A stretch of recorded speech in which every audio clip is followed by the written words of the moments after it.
Le agane sono le creature dell'acqua che segnano il confine tra l'universo dei vivi e il mondo degli spiriti. Vivono sulle rive dei fiumi e dei torrenti, con le fattezze più diverse.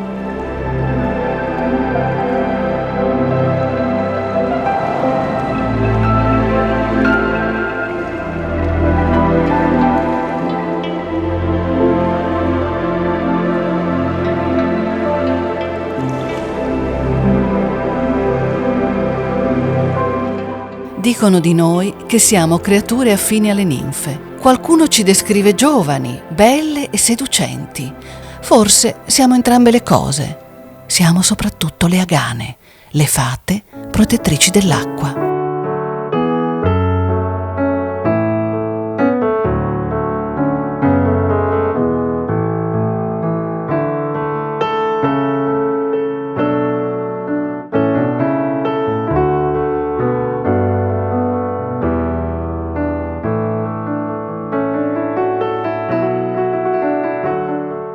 Dicono di aver visto una gana anche sul fiume Stella, questo affascinante corso d'acqua friulano che porta turgore alla pianura e si allarga come per magia tra i canneti e le barene della laguna di Marano e di Grado.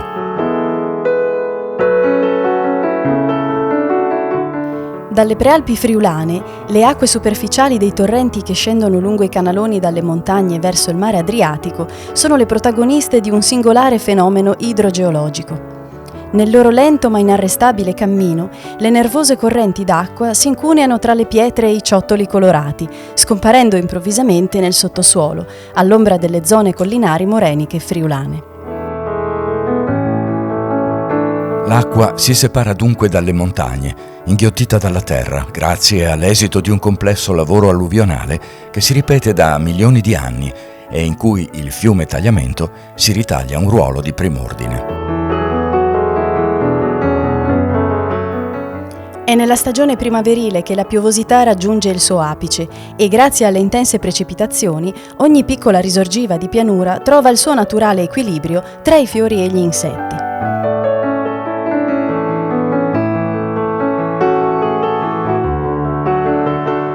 Il fiume Stella non nasce da una sorgente come comunemente siamo abituati noi a immaginare, nasce nella zona cosiddetta delle risorgive. Procedendo verso il mare, l'acqua viene sempre più in superficie. Tutta questa enorme massa d'acqua che incontra l'argilla non può più andare avanti. Quest'acqua emerge in centinaia di punti diversi che si chiamano olle. Quest'acqua che affiora ha sempre la stessa temperatura, parliamo di circa 12-13 gradi, tanto in estate quanto in inverno. Non essendo legata alla pioggia del momento, la quantità di acqua che esce è praticamente sempre la stessa in tutte le stagioni, con qualsiasi tipo di tempo atmosferico. Nel suo percorso l'acqua invade anche spazi sotterranei che raggiungono le cavità più profonde. All'altezza di Udine, questa falda, quest'acqua, è a circa 60 metri di profondità. In autunno il paesaggio dello Stella, soprattutto nelle aree di risorgiva, compone un'atmosfera di mistica intimità.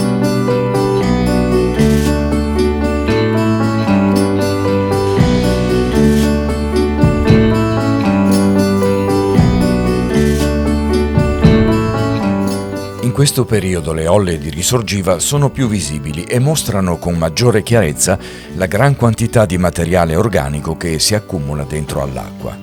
Le olle nascono in ambienti come questo, dove l'acqua affiora. Le foglie secche, il falasco, le canne, tutto si comprime ma non si decompone. Ecco quindi che olle che possono sembrare profonde 30-40 centimetri, in realtà possono essere profonde alcuni metri. Il folklore popolare narra di tesori nascosti nelle olle e poi affondati nella melma, nelle sabbie mobili e mai più ritrovati. Nascoste dagli sguardi delle fate dell'acqua, le tipiche zone umide di Risorgiva in prossimità del Mulino Braida a Flambro partoriscono un'acqua cristallina che emerge impercettibilmente dal ventre della terra, ristorando le coltivazioni di grano e di mais.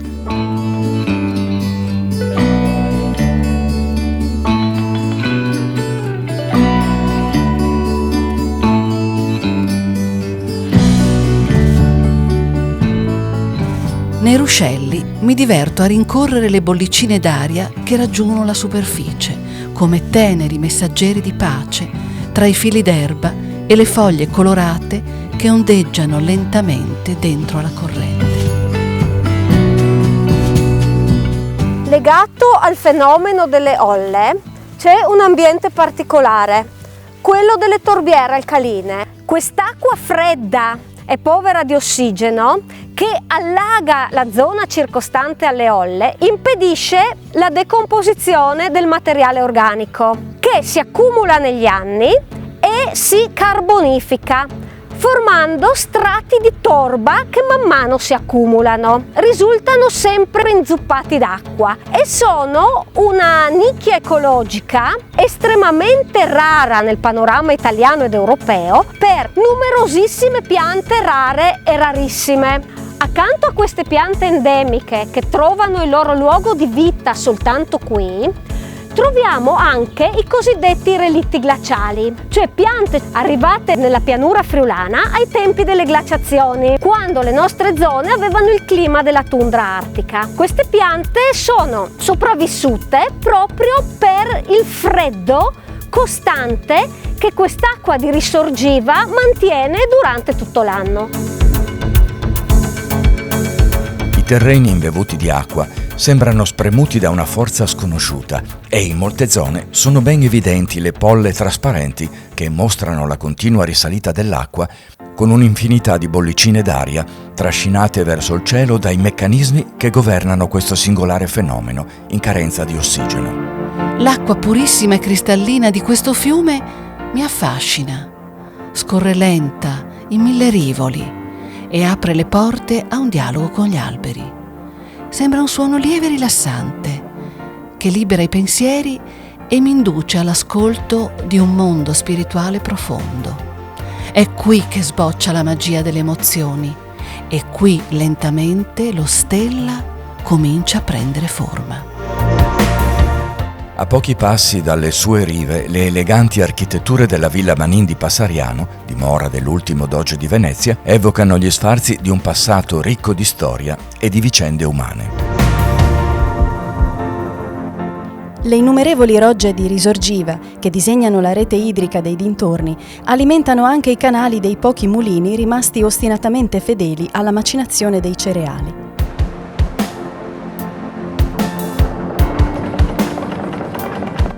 Testimone di una lunga e convulsa storia rurale, il mulino di Sterpo lambisce le acque dello Stella con le sue pale idrauliche all'ombra dell'antico castello, protagonista nel 1500 di una serie di lotte e rivolte che hanno portato i contadini a distruggere il primitivo edificio feudale.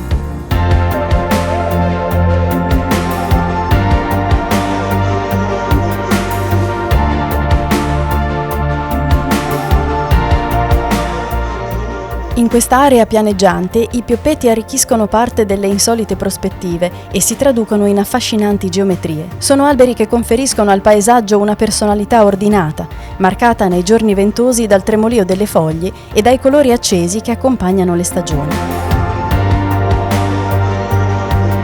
Tra i campi coltivati, le ville padronali e gli edifici rurali della zona tratteggiano un velo di eleganza nel verdeggiante scenario della campagna del Medio Friuli, in cui i paesi si allungano con le tradizionali case in linea sulla strada principale.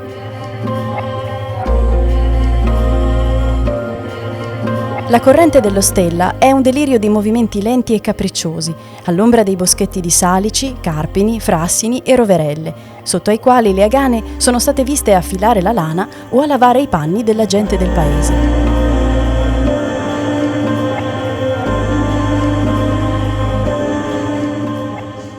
Alcuni pescatori giurano di averle viste uscire dall'acqua per poi aiutarli a catturare il pesce. Quasi tutti concordano che non bisogna offenderle, pena una maledizione senza fine.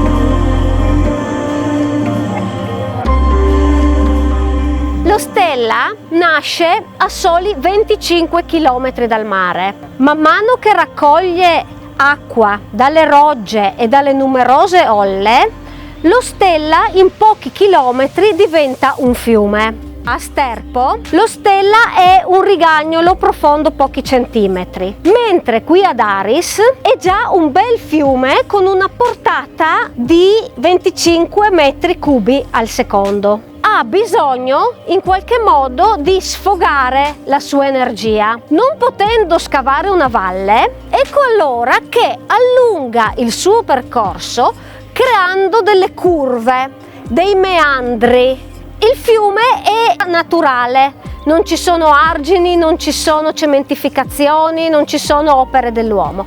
Appare quindi un grande serpente verde che scorre nella pianura.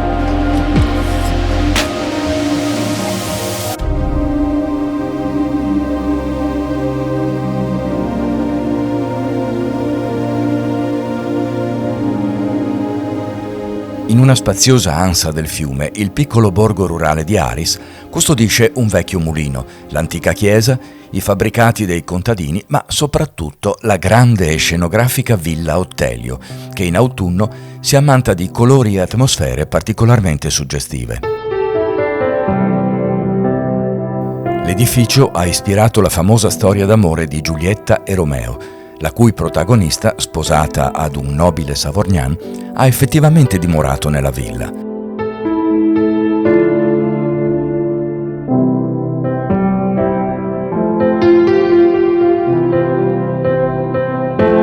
Il fatto che lo Stella sia un fiume di risorgiva fa sì che non vada mai in secca. E questo ha comportato il suo uso sin dall'antichità come importante via di comunicazione. Già in epoca romana venivano sfruttate le argille delle olle per la produzione di mattoni e tegole che lungo il fiume venivano poi portate fino al mare e caricate su altre navi più grosse per andare poi nei posti dove servivano. Aquileia stessa è stata costruita con tegole e mattoni che portano il timbro delle fornaci del fiume Stella.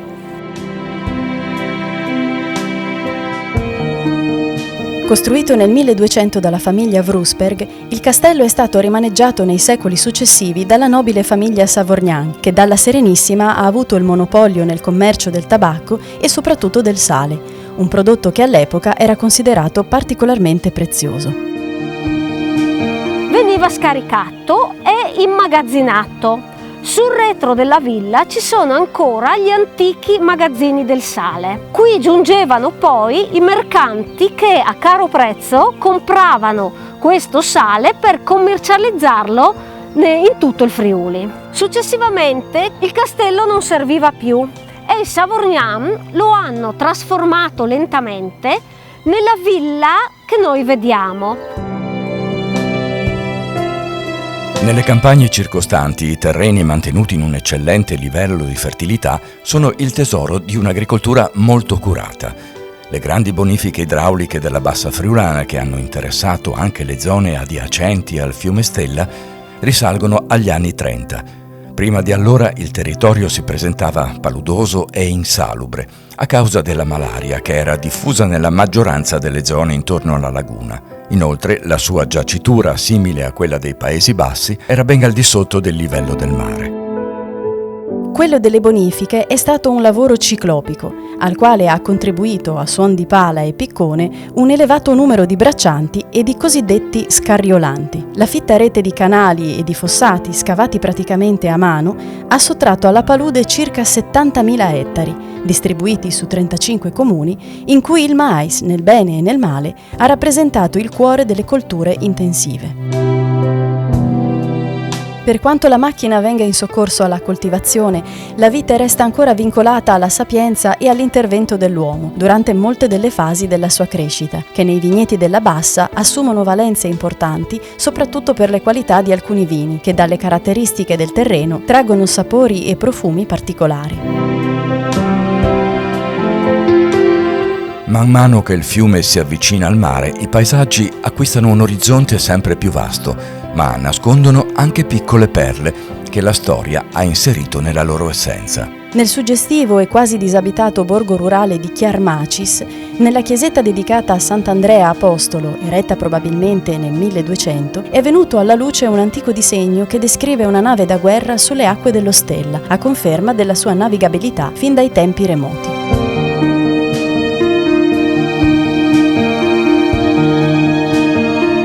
La corrente del fiume racconta l'acqua, ma trasporta anche storie e nasconde i segreti di quanti lo hanno usato: pescatori, contadini, barcaioli e convinti ammiratori. L'acqua scorre lenta nel lungo serpentone liquido che accarezza le case di Precenico, in un'atmosfera di silenzio irreale, governato dagli odori acri e intensi del fiume.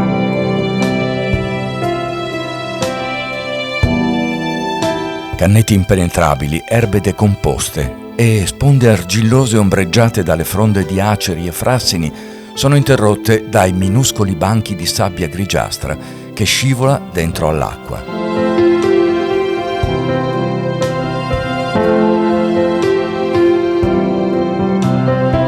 In alcuni tratti lo Stella sembra voler contrastare il proprio destino, segnato dall'irrequieto incontro con l'acqua salata che si annuncia al passaggio di qualche imbarcazione d'altura che giunge dal mare.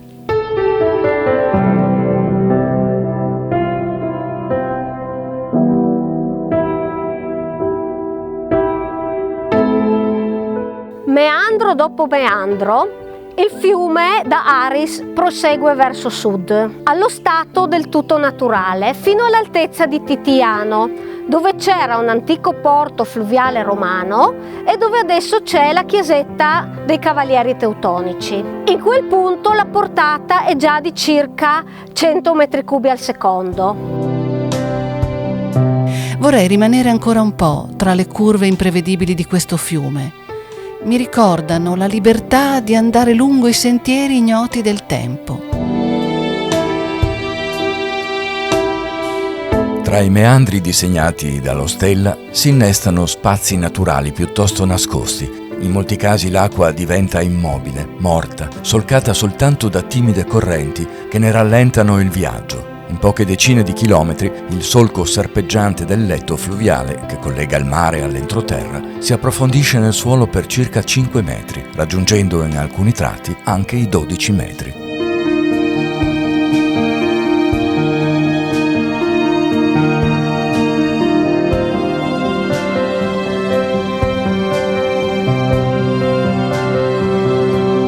Da Titiano lo Stella entra nel territorio delle bonifiche degli anni 20-30 e il fiume è stato rettificato, sono stati costruiti gli argini, snaturandone così la sua naturalità.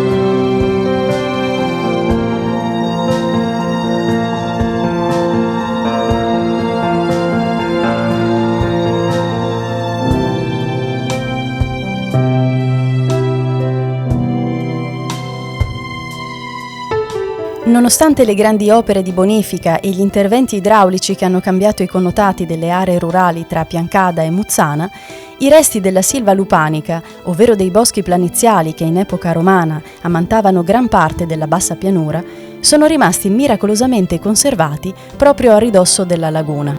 Querce, carpini, ontani, pioppi e frassini sono i protagonisti di questa meraviglia naturalistica, che pur interessando una modesta superficie, garantiscono un'importante testimonianza degli equilibri naturali e dell'antichissimo paesaggio friulano.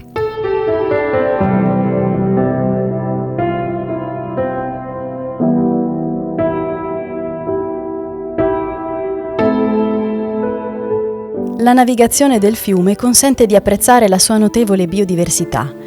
Le sponde sono abitate da aironi, anatre, garzette, cormorani e cigni reali, la cui apertura alare può raggiungere anche i 2,5 metri e che tra la vegetazione del fiume hanno trovato un ottimo habitat per nidificare.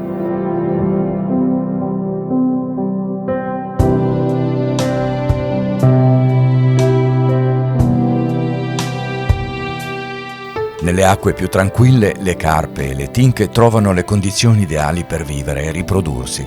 mentre in quelle più nervose le trote, i cefali e le anguille godono di una nicchia ecologica senza dubbio più favorevole.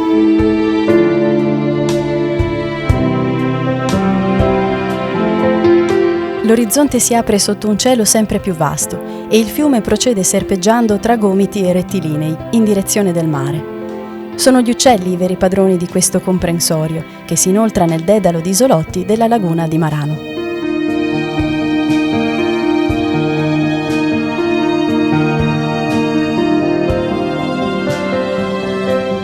In corrispondenza del delta del fiume, laddove l'acqua dolce incontra quella salata del mare, la loro tranquillità è assicurata dalla riserva naturale delle foci dello Stella, istituita proprio per proteggere l'avifauna e in particolare gli uccelli in un ambiente naturale di grande pregio e vitalità.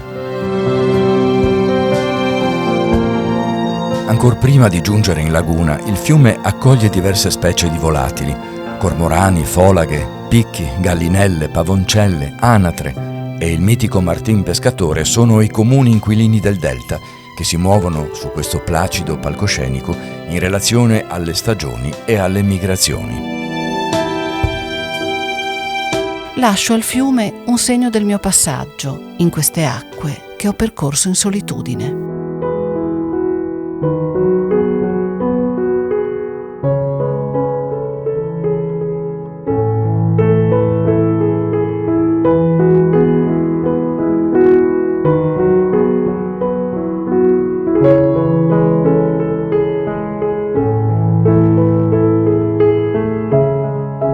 In prossimità del mare, tra barene, canneti e un sinuoso cordone di solitari isolotti, l'orizzonte si amplia in un continuo cambio di scenari, sui quali i tipici casoni sono forse l'espressione più tipica della tradizione lagunare, non solo a Marano, ma anche a Grado.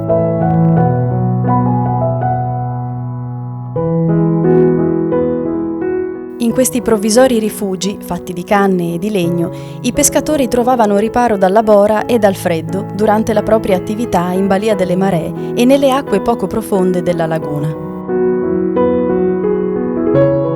La navigabilità di queste acque sono condizionate dalle maree, che garantiscono tra l'altro l'indispensabile ricambio d'acqua per tutto l'ecosistema della laguna e del fiume. In alcuni punti del delta, le grandi reti a bilanciere sospese sul fiume narrano la storia di una cultura di pesca antica quanto insolita e di modesti risultati in termini di quantità di pescato, quasi sempre povero e poco commerciale.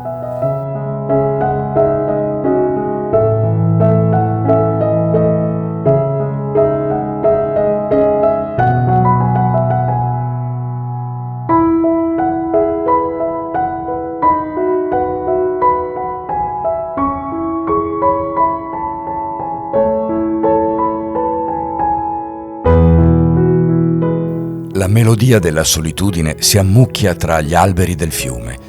Le ombre della sera si distendono sulla laguna e le nuvole colorate si tuffano nelle acque scure dello Stella. Acque senza suono, che nella luce crepuscolare dell'autunno scorrono veloci sotto la chiglia della barca, che risale la corrente, incontro agli zampigli effimeri delle risorgive.